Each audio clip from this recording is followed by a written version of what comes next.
Bonjour à tous.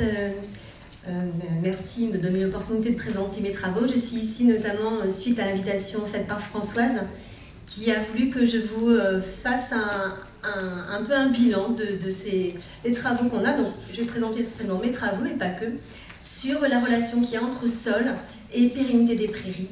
Donc, je l'ai appelé cercle vertueux parce qu'on va voir qu'effectivement tout ça fonctionne en interaction. Donc la pérennité des prairies, ce matin, ça a été défini par Pascal. Effectivement, on peut le définir comme étant la capacité à maintenir des fonctions et des services, que ces services soient des services d'approvisionnement, qualité, quantité des fourrages, mais aussi les services de régulation. Régulation hydrique, climatique, conservation de la biodiversité. Et quand on veut faire un lien entre qualité des sols et pérennité des prairies, on comprend bien qu'effectivement, en fonction des propriétés des sols, donc quand je parle des propriétés des sols, j'intègre bien la composante chimique, physique et biologique. En fonction des propriétés de ces sols, ça va définir une qualité qui pourra conditionner la pérennité de la prairie. Mais en retour de ça, en fonction de la manière dont la prairie va être gérée, on va aussi avoir des impacts sur la qualité de notre sol. Donc c'est vraiment des boucles de rétroaction qu'il y a systématiquement entre qualité des sols et prairie. Si on se focalise un petit peu sur la composante biologique, on accorde à la composante biologique 4 grandes fonctions, que sont d'une part la transformation et l'évolution de la matière organique, le recyclage des nutriments, la régulation des populations, notamment des pathogènes, la structuration des sols et la dégradation des contaminants. Donc un sol qui fonctionne bien, un sol qui abrite une bonne biodiversité qui fonctionne bien, peut aboutir à une certaine pérennité de la prairie. Donc moi, c'est comme ça que je vais structurer mon intervention. Tout d'abord, je vais vous présenter comment certaines propriétés du sol peuvent conditionner la pérennité de la prairie, et je viendrai ensuite sur comment les modes de gestion de la prairie peuvent conditionner les propriétés du sol. Donc tout d'abord, si on s'intéresse aux propriétés physiques des sols qui conditionnent la pérennité de la prairie, bon nombre de travaux mettent en avant que la structure des sols, et notamment le niveau de compaction, donc appréhendé à travers la densité apparente, vont conditionner la pérennité de la prairie. Pourquoi? Parce que ce niveau de compaction va conditionner l'infiltration, la rétention en eau, le transfert d'oxygène, l'activité microbienne et par ailleurs, ou de ce fait, la dynamique des nutriments. En fonction de cette densité apparente, on va pouvoir avoir une plante qui va plus ou moins bien se développer d'un point de vue racinaire, mais qui va aussi avoir accès ou pas aux éléments. Donc cette structure du sol va être impactée en milieu prairial par 2 agents, le pâturage et l'activité et tout ce qui est machinisme. Donc, par rapport à ça, des travaux qui ont été menés en Angleterre et en Écosse ont rendu compte de l'effet de la compaction sur les rendements. Donc là, la pérennité de la prairie, je la vois à travers les rendements.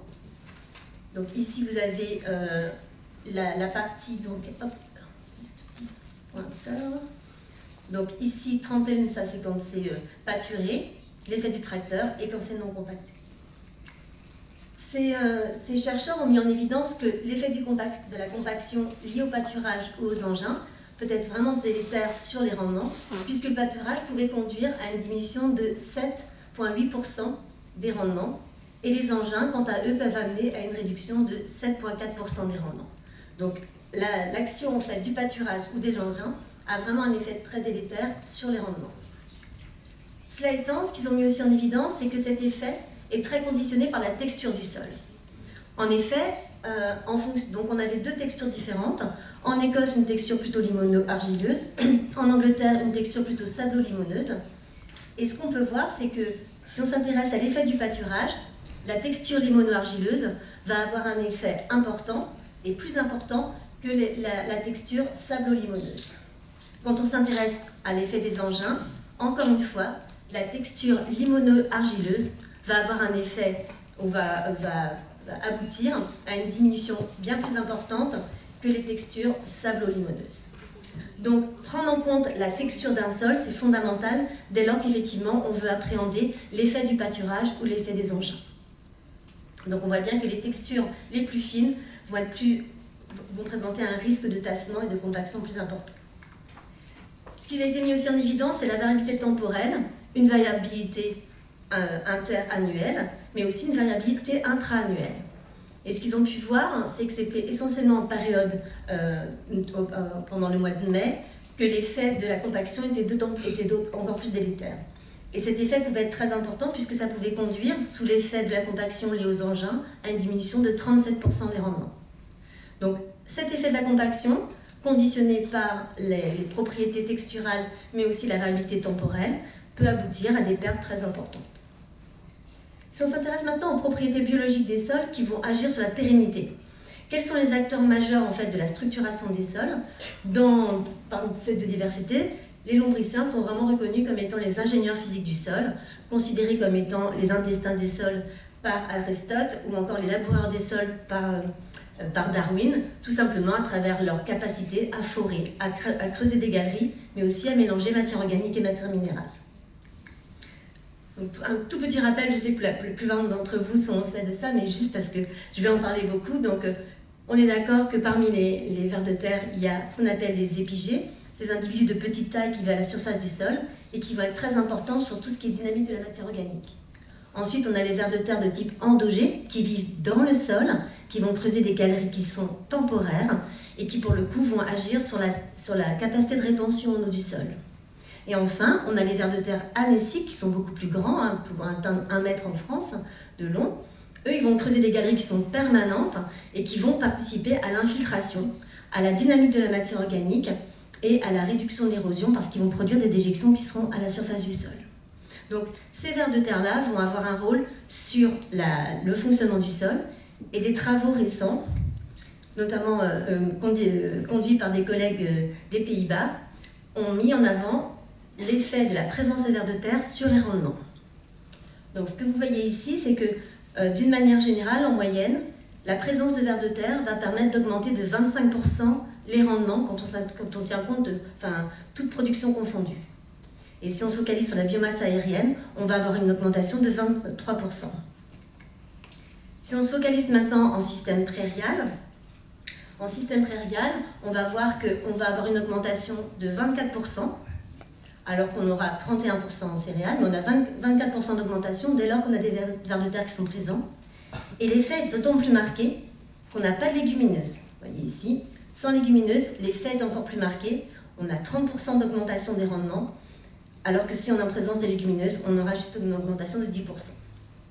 Donc attention, on voit bien qu'effectivement, ça c'est une méta-analyse qui porte sur 462 données. Donc on voit bien que la présence des vers de terre, c'est pas une vue d'esprit. Parce que ça va jouer sur le sol, ça va conditionner le fonctionnement et derrière la pérennité des prairies à travers les rendements. Alors évidemment, cet effet-là va être conditionné par plusieurs facteurs. Tout d'abord la densité lombricienne, donc l'intensité de l'effet sera corrélée avec la densité. La structure écologique, je vous ai parlé des différents groupes écologiques, on voit que les anéciques vont avoir un effet plus important que les endogés et les épigés sur ces rendements. La fertilisation azotée. Ce qu'on voit aussi, c'est que le delta, donc l'effet positif de la présence des vers de terre, est plus importante dès lors qu'on a une faible fertilisation. Enfin, la texture, donc ce qui a été mis en évidence, c'est que l'effet était d'autant plus important que le sol présentait une texture fine, donc argileuse versus limoneuse versus sableuse. Très bien, maintenant je vais vous montrer comment quelques pratiques agricoles, comment la manière de gérer nos prairies va pouvoir impacter en fait les propriétés du sol et sa qualité. Tout d'abord, je vais m'intéresser à l'effet de l'introduction d'une prairie dans une rotation. Pour cela, je vais utiliser le dispositif de Lusignan, où on est sur des prairies fauchées, et on va pouvoir comparer une prairie de rotation de 3 ans, inscrite dans une rotation culturale où on est en maïs grain, orge, blé. Donc la prairie de 3 ans, dans cette rotation, va être comparée à une culture, juste à une rotation, mais sans prairie. 6 ans de prairie dans la rotation, et puis un effet aussi qui est testé chez eux, c'est la fertilisation. Donc plus ou moins fertilisé ou en manque de fertilisation azotée. Alors vous avez ici donc les abondances de vers de terre, et notamment des catégories écologiques à chaque fois dans mes graphes. Épigées seront en bleu tout à fait au-dessus, anéciques en jaune et endogées en rose. Donc ce qu'on peut voir, c'est que dès les 3 premières années, on va avoir une augmentation significative de l'abondance des vers de terre. Donc on n'attend pas, pendant très longtemps en fait on a dit que la réponse biologique était très longue. Non, on voit bien que dès les 3 premières années, on va avoir une augmentation significative de l'abondance des vers de terre, puisqu'on augmente d'un facteur 4,8. Et si on s'intéressait à la biomasse, on verrait aussi qu'on augmente notre biomasse. La richesse spécifique est augmentée aussi, puisqu'on va avoir l'apparition de 5 nouvelles espèces, notamment le développement des espèces anéciques. Donc on voit qu'il y a un réel intérêt de la prairie dès 3 ans pour la restauration des communautés lombriciennes. Si ce n'est pas significatif, on peut voir quand même que le fait d'avoir 6 ans de prairie dans la rotation semble être plus favorable que d'avoir uniquement 3 ans. Enfin, on voit aussi, même si ce n'est pas significatif, qu'en tendance, le fait d'avoir une prairie fertilisée permet d'augmenter l'abondance de nos vers de terre versus une prairie qui n'est pas fertilisée. Donc, on voit la rapidité en fait de la réponse lombricienne. Et ça a été aussi validé dans un autre dispositif. Cette fois-ci, on est en Normandie. On est sur une prairie qui est pâturée. On va pouvoir comparer en fait une prairie permanente qui a plus de 40 ans, qui est juste à côté des bâtiments, comparée à une grande culture, comparée à des prairies de restauration qui ont 1 an et demi et qui ont été implantées après 6 années ou 4 années de culture. Et des prairies temporaires de 5 ans. Donc quand nous sommes allés, il y avait une prairie qui venait juste d'être remise en culture, en blé, et une prairie qui pour le coup avait vraiment 5 ans. Quels sont les résultats qu'on obtient? Donc, tout d'abord, si on s'intéresse à l'effet de la mise en prairie de notre culture. Ce qu'on peut voir, donc là cette fois-ci, la prairie elle n'a que 1 an et demi, donc on a encore réduit le temps. Ce qu'on peut voir, c'est que même après 1 an et demi, on voit qu'on va augmenter de manière significative le nombre de vers de terre. Donc on a une réponse qui est très très rapide. Ce qui vont en profiter essentiellement sont les espèces anéciques. Donc par ce travail-là, on a confirmé la vitesse de réponse des lombriciens. Quand on compare aussi les 5 années de prairie, donc une prairie qui a 5 ans dans une rotation versus une prairie permanente, on voit que nos abondances dans la prairie temporaire de 5 ans, ces abondances sont significativement plus importantes que dans la prairie permanente. Et ça rejoint ce qu'on disait tout à l'heure, ce qui était dit par l'intervenante tout à l'heure. En fait, typiquement, cette prairie permanente, c'est une prairie parking. Donc en fait, elle est surpâturée. Et là, on va se retrouver du coup avec un effet délétère finalement de cette prairie permanente. D'où l'intérêt vraiment de pouvoir gérer les prairies pour pouvoir en fait maintenir la composante biologique. Enfin, quelque chose qui est important aussi, c'est que quand on compare en fait cette prairie qui avait 5 ans et qu'on a mise en culture, donc après on la retourne, on la met en blé, ce que vous pouvez voir en fait ici, c'est qu'on n'érode pas complètement la biodiversité.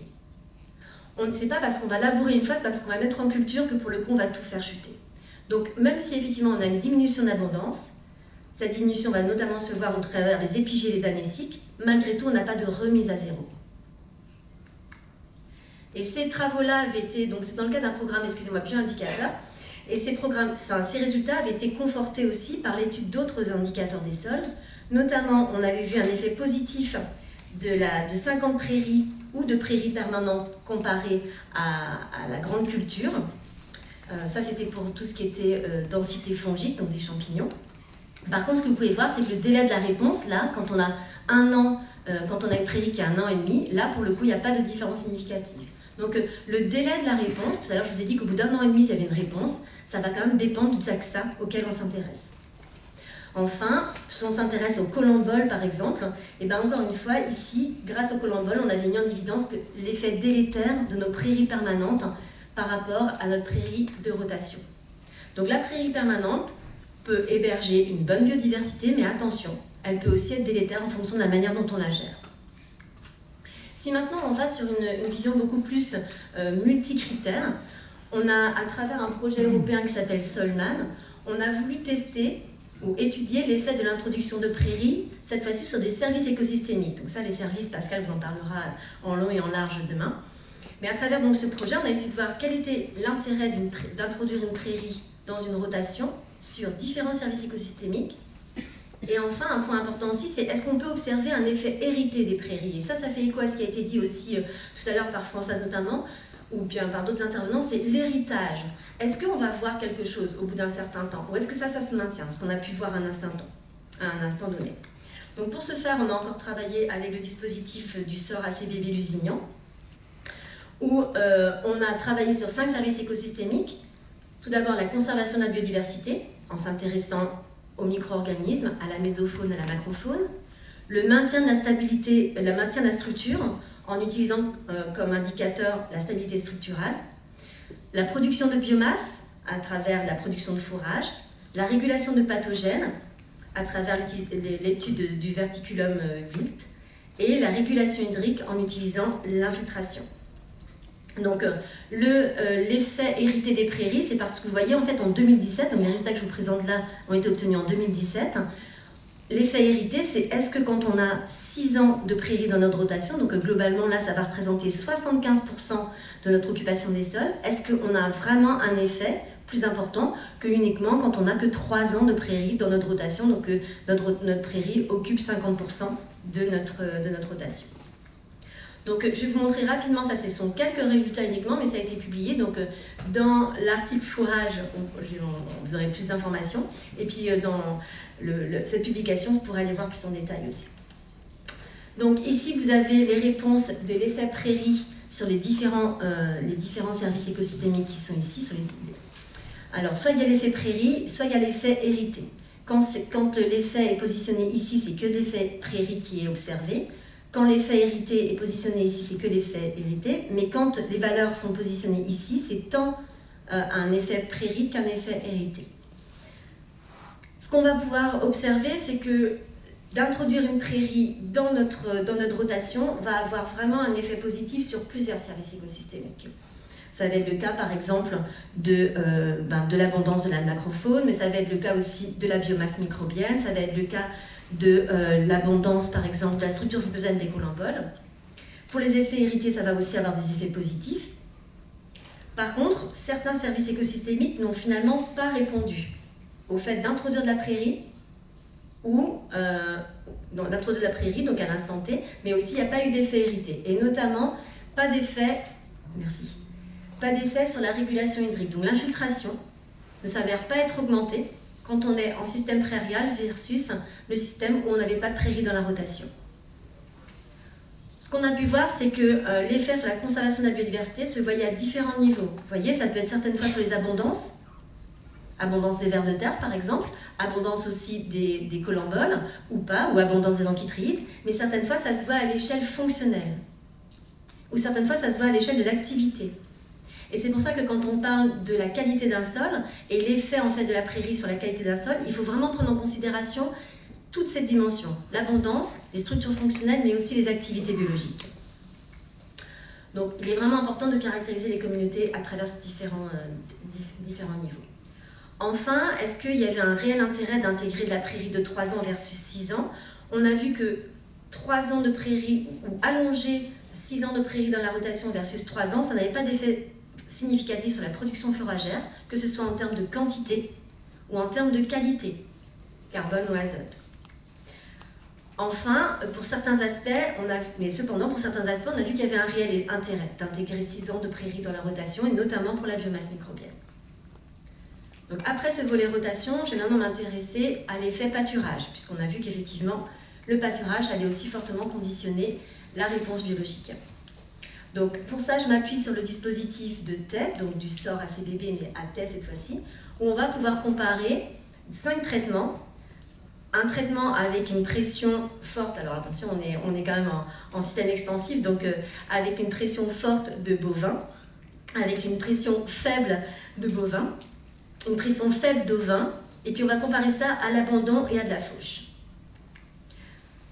Donc vous avez ici toujours les valeurs des vers de terre. Oups, excusez-moi. Donc tout d'abord, si on compare l'effet de la présence des animaux ou de la fauche par rapport à une prairie qui est abandonnée, ce qu'on peut voir, c'est que le fait d'entretenir cette prairie, que ce soit en mettant du pâturage ou en fauchant, on va augmenter l'abondance des vers de terre. Donc ça va s'expliquer par quoi? Tout d'abord, quand on a du pâturage, on va avoir de la restitution organique. Quand on a du pâturage ou de la fauche, on va aussi amener à différents types de composition floristique, et notamment, on va limiter le développement d'espèces qui sont moins appétantes. Donc, dans une prairie abandonnée, on va avoir le développement de plus de végétaux qui sont moins appétants pour les vers de terre. Enfin, dans la partie abandonnée, on va observer aussi une densité du mat racinaire qui va être important et qui peut bloquer en fait le déplacement et puis l'évolution et la dynamique de nos communautés de vers de terre. Quand on compare la hausse de chargement, donc plus de chargement versus moins de chargement, on a une différence mais qui n'est que en tendance. On n'a pas de différence significative et ça va s'expliquer par le piétinement. On n'a pas du tout d'effet du type d'animal, que ce soit nos vaches ou bien nos ovins. Et enfin, quand on s'intéressait à l'effet de l'animal, la présence de l'animal ou de la fauche, sur quelle catégorie écologique ça avait vraiment un impact, et ben on va voir que ça agit essentiellement sur nos endogés et aussi sur nos anéciques strictes. Et donc derrière, vous pensez endogé, structure grumeleuse, capacité de rétention, anécique, épianécique, infiltration. Donc tout ça, à chaque fois, ça va conditionner un bon fonctionnement, ou un meilleur fonctionnement en tout cas, de votre sol. Si on s'intéresse à l'effet du chargement, je vais m'appuyer sur un travail qui a été mené en Australie, où ils se sont intéressés à l'effet du chargement sur différents taxa dans les sols. Donc, ils ont comparé un effet avec 10 animaux par hectare, 20 moutons par hectare ou 30 moutons par hectare sur un grand nombre d'organismes. Et ce que vous pouvez voir, c'est qu'en fait, ce qui est important de retenir ici, c'est qu'en fonction du taxa auquel on s'intéresse, on ne va pas avoir la même réponse. Typiquement, quand on augmente le chargement, on voit que les invertébrés, d'une manière générale, tout groupe confondu, vont diminuer en abondance et en biomasse. Les microarthropodes, les collemboles, les acariens, vont aussi diminuer en abondance et en biomasse. Ça va être le cas aussi des nématodes et des amphitrhéides. Par contre, ça ne va pas être le cas des larves de carapace ni le cas des vers de terre. Vous voyez que les vers de terre, par exemple, et les larves de carapace vont finalement profiter d'une valeur optimum. À 20 moutons par hectare, ils vont tirer profit des restitutions organiques par les fesses, sans subir pour autant l'effet du pâturage et le surpâturage. Mais si on dépasse ce chargement, et bien ici, là pour le coup, ils vont diminuer. Donc c'est toujours une balance comme ça, enfin un équilibre entre la restitution organique, la qualité du fourrage liée au fait de modifier en fait, quand on fauche ou bien quand on mange la végétation, et puis l'effet du pâturage. Donc c'est toujours un équilibre. Ce qu'on peut voir, c'est que les fourmis, elles, vont préférer avoir une densité plus importante, et puis l'activité des petits décomposeurs va aussi être diminuée.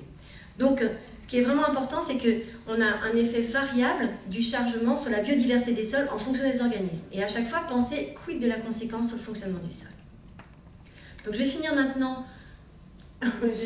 sur le dernier effet qui tient compte de l'effet de la diversité végétale sur une des propriétés du sol, notamment sur la stabilité structurale du sol. Pourquoi je vous montre ça? C'est parce qu'effectivement, la stabilité structurale du sol est vraiment regardée comme étant un proxy du risque à l'érosion.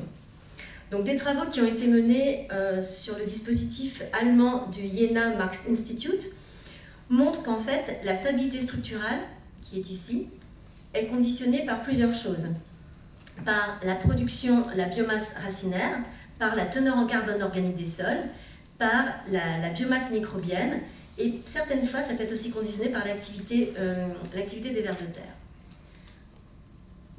Une augmentation de la diversité végétale va augmenter la stabilité structurale parce que cette diversité végétale va agir sur ces trois composantes. Par contre, ce qui est intéressant de voir dans ce travail-là, c'est que la présence des graminées clairement augmente la stabilité structurale parce qu'elle va augmenter la biomasse racinaire. Par contre, les légumineuses, la présence de légumineuses, elle, ne va pas contribuer à améliorer la stabilité structurale des sols. Donc, la présence de graminées augmente la biomasse racinaire et contribue du coup à la stabilité structurale, à contrario des légumineuses. Donc, quand on s'intéresse à l'effet de la diversité végétale sur le fonctionnement de notre sol, il faut vraiment prendre en considération l'ensemble de ces paramètres physiques, chimiques et biologiques. Donc, en conclusion, j'espère que je n'ai pas été trop vite, mais en conclusion, ce que j'essaie de vous montrer, c'est que la pérennité des prairies, donc à travers soit des valeurs de production fourragère, mais aussi les services environnementaux qu'on attend de ces prairies, va être conditionnée par plusieurs facteurs. La gestion des prairies, qu'elles soient mécaniques ou qu'elles soient liées au pâturage, la gestion du pâturage en tant que tel, le chargement, la période, et ça fait complètement écho à ce qui vient d'être dit tout à l'heure, la durée de prairie dans la rotation. On a vu que dès 1 an et demi, on avait une réponse positive. Si on avait 3 ans dans la prairie, c'était bien. Et on a vu que potentiellement, 5 ans dans la prairie, 5 ans prairie dans la rotation, c'était encore mieux. La fertilisation, si on peut effectivement, si on fertilise, on va améliorer la production végétale, mais derrière aussi, ça va être des retours de matière organique et de ressources trophiques pour les organismes du sol. Enfin, la préservation de la biodiversité et des services écosystémiques, ça va conditionner la pérennité de la prairie. Dernier point, et ça fait vraiment écho à ce qu'on a dit ce matin, c'est que la pérennité est fortement conditionnée aussi par les caractéristiques intrinsèques du sol. En fonction de la texture, et ça pour le coup, on n'a pas moyen de changer la texture. Donc en fonction de la texture, il faut quand même être conscient du potentiel de notre sol, mais aussi des variabilités climatiques, intra-annuelles ou interannuelles. Donc cette variabilité temporelle et spatiale, il est vraiment important de la prendre en considération dès lors qu'on veut évaluer la pérennité de la prairie. Donc j'espère, je vous ai montré certains leviers, des leviers existent pour assurer la durabilité de ces systèmes prairiaux, qu'ils soient temporaires ou qu'ils soient permanents. Merci beaucoup.